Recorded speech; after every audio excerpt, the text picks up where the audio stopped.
I don't even really need to read this because I was part of the incident, but this next, I would say next award is near and dear to my heart for two reasons.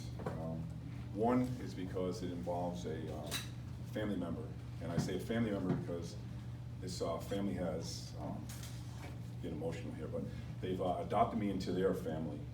So I get invited to all the barbecues, all the crazy card games, I'll just leave it at that, and all the bingo matches.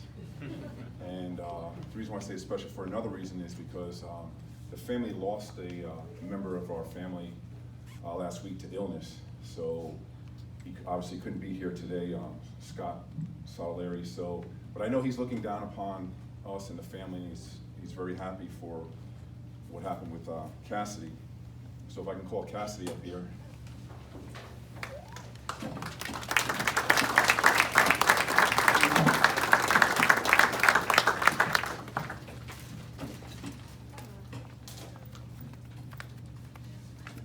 So on February 19th of this year, working the road, I'm minding my own business. When a call comes out on the radio that there's a civilian following a drunk driver. I have no idea who it is, but as anybody knows in law enforcement, the two things that we like to do best is get bad guys and drunks off the road. I say that bad guys and drunks, I put them separately because not all drunks are bad guys, but they're just doing something bad at the moment. So we try to get them off the road. So they say that there's a person following a drunk driver all the way from Lantana, from Finlandia Avenue Road in Lantana, going southbound on Federal Highway. So I just finished getting gas at City Shop, which is right near Federal Highway, and I said, you know what, I'm going to see if I can intercept this vehicle.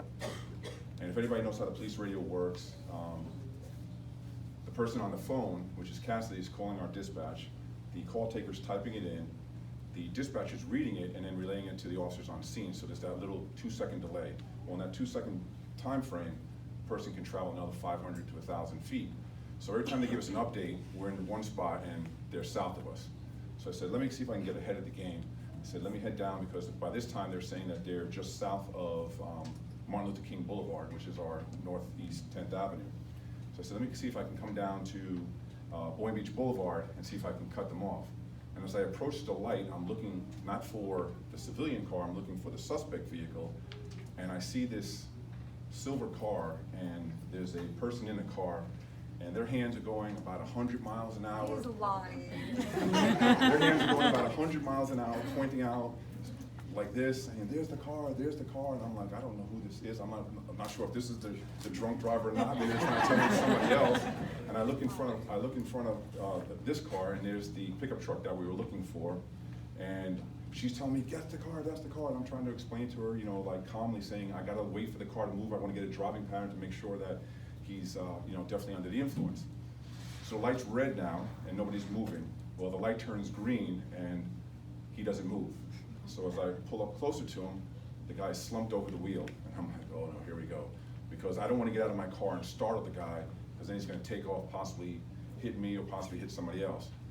So I'm trying to do this tactically, and eventually the guy, moves, and he starts driving along the sidewalk and over curbs, and we finally get him into a parking lot where we do our investigation, and subsequently the guy is arrested and charged with DUI. So one of our traffic officers comes up, and he doesn't know that we already have a driving pattern. He's like, where's the witness? Where's the witness?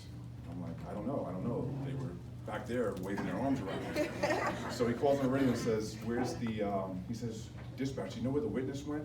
And they said, well, they had to go to work, but they know Captain Deal from work, and they work at Citrus Cove. And I'm thinking to myself, who do I know from Citrus Cove? I only know one person.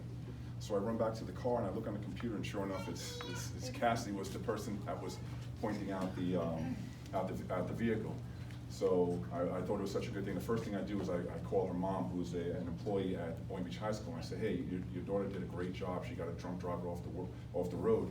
I know she was on her way to work, and she could have turned off on Hypoluxo, she could have turned off on Gateway, she could have turned off on MLK, all these different roads she could have turned off on to go to work and just said, hey, dispatch, the cars continue to go southbound.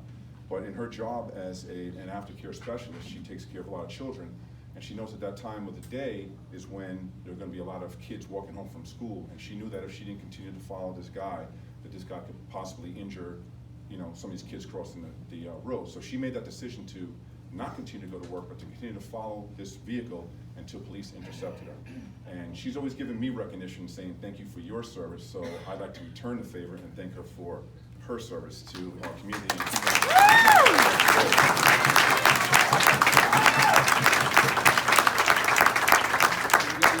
Your swag bag here. Right. And then there's your commendation. Thank you. Thank you.